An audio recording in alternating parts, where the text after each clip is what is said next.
দুদিন পেরিয়ে গেলেও ঝড়ের তাণ্ডবে লণ্ডভণ্ড হয়ে পড়ে আছে একটি অসহায় পরিবারের বাড়ি। সাগরপাড়া থানার খয়রামারী অঞ্চলের সীতানগর গ্রাম থেকে উঠে আসছে এক হৃদয় বিদায়ক ছবি। সবচেয়ে বেদনাদায়ক বিষয়, এত বড় বিপর্যয়ের পরেও এখন পর্যন্ত কোনো সরকারি বা বেসরকারি সাহায্য পৌঁছায়নি তাদের বাড়িতে। চরম দরিদ্রতার মধ্যে পথ চেয়ে বসে আছেন তারা। এখন পর্যন্ত ভাঙা অবস্থায় আছে।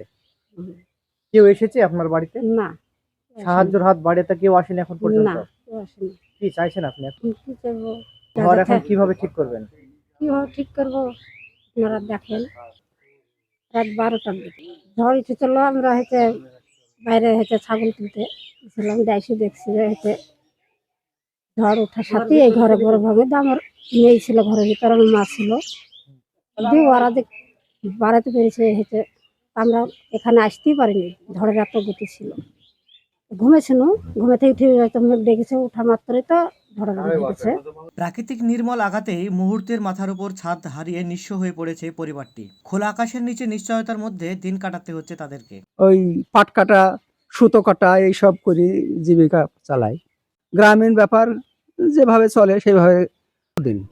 ঝড়ে আনুমানিক 12টার পর বা এরকম। রাত্রে জানতে পেরেছেন? না, সকালে বেলায় দেখছি ভাঙচুর। কি দেখলেন সকালবেলায় উঠে? ঘরটা সম্পূর্ণ ভাঙচুর হয়ে পড়ে গেছে। ঘরের মানে একবারে ষাটি ওই এক জায়গায় চাল অন্য জায়গায় ফেলে দিয়েছে, এইভাবে ভাঙচুর হয়ে গেছে। হ্যাঁ, এখানে কেউ আসেনি। আমার পাশের বাড়িতেও আমি সেটা দেখছি, মানে কেউ আসেনি।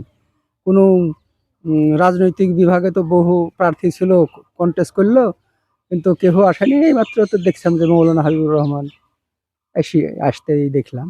সে তার আর্থিক সাহায্য আমার সংস্থায় তেমন কিছু, আমাদের ফান্ডে টাকা পয়সাও নেই যে আমরা করে দেবো। তো আমি বিডিওর সঙ্গে এই সম্পর্কে আলোচনা করবো, এই কথাই বললেন। পরিচয়? আমার নাম তমসের আলী, আমি পাশের বাড়ি। আমজনতা উন্নয়ন পার্টির প্রার্থী হাবিবুর রহমান ঘটনাস্থলে গিয়ে পরিবারের পাশে দাঁড়ানোর আশ্বাস দিয়েছেন। তবে আশ্বাসের শেষ কথা নয়, বাস্তবে সাহায্যের অপেক্ষার দিন গুনছেন এই অসহায় পরিবার। টোটাল মানে উড়ে গেছে। তাছাড়া এখানে এই ঘরের মধ্যেই তার বিবাহ দেওয়ার মতো মহিলা, সে এমএ রানিং ছাত্রী, সেই ঘর চাপার মধ্যে পড়েছিল। তাকে পার্শ্ববর্তী এলাকার লোক রাত্রি 12:30 নাগাদ তাকে উদ্ধার করে। ভোট ফুরালেই তো, ভোটের আগে তো মানুষ রাজনীতি করে। ভোট চলে গেছে, কোনো নেতা নেত্রী দেখাই নেই। এইটা আমি এই বিধানসভায় আমি আমজনতা উন্নয়ন পার্টির প্রার্থী ছিলাম এবং এটা আমারই পঞ্চায়েত। এই পঞ্চায়েতের প্রধান আছে টিএমসির, আগে ছিল সিপিএম এর। এরা সেখান থেকে টিএমসিতে জয়েন করেছে। সে হিসাবে অবিলম্বে আমি বিডিওকে বলবো যে এই বাড়িটা একদম অসহায়। এর 3 মেয়ে এবং তার মহিলা নিয়ে একলা ঘর সংসার করে, 2টো মেয়ের বিয়ে দিয়েছে। একটা উপযুক্ত মহিলা আছে বিয়ে দেওয়ার মতো। আমি বিডিও মহাশয়কে আজ বার্তা দিতে চাই যে আপনি উপযুক্ত লোক তদন্ত করে এদের উপযুক্ত ক্ষতিপূরণ দিন।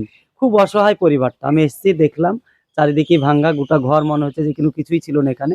ভাবে ততটা জানি না, তবে ভদ্র মহিলাদের আমি সকলকেই চিনি। এর যথেষ্ট ভালো মেয়ে, এর ফ্যামিলিও ভালো। হয়তো লোকটা কোনো কারণবশত এই বাড়ির সঙ্গে তার সম্পর্ক নাই, দূর অন্য কোনো জায়গায় ও বসবাস করছে। এখন আপাতত এদেরকে কেউ দেখে না, দেখার মতো কেউ নাই। আমরা যতটুকু পারি, আমি ব্যক্তিগতভাবে, আমাদের তো তেমন কোনো ফান্ড নেই যে করে দিতে পারবো। আমি ব্যক্তিগতভাবে যতটুকু পারি চেষ্টা করব এবং সমস্ত এলাকার জনসাধারণ যারা আছেন, বিশেষ করে খয়রামারী অঞ্চলের তো প্রধান, তাকেও বলবো এবং এলাকার আরও যারা সমাজসেবী আছে তাদের বলবো অবিলম্বে মেয়েটার পাশে দাঁড়াক। মেয়েটা আসলে অসহায়। এরা আমি মৌলানা হাবিবুর রহমান, এবার আমজনতা উন্নয়ন পার্টির প্রার্থী ছিলাম। হুমায়ুন কবির সাহেব যিনি আছেন, তারই নেতৃত্বে আমি এখানে বিধানসভায় লড়াই করেছি। এই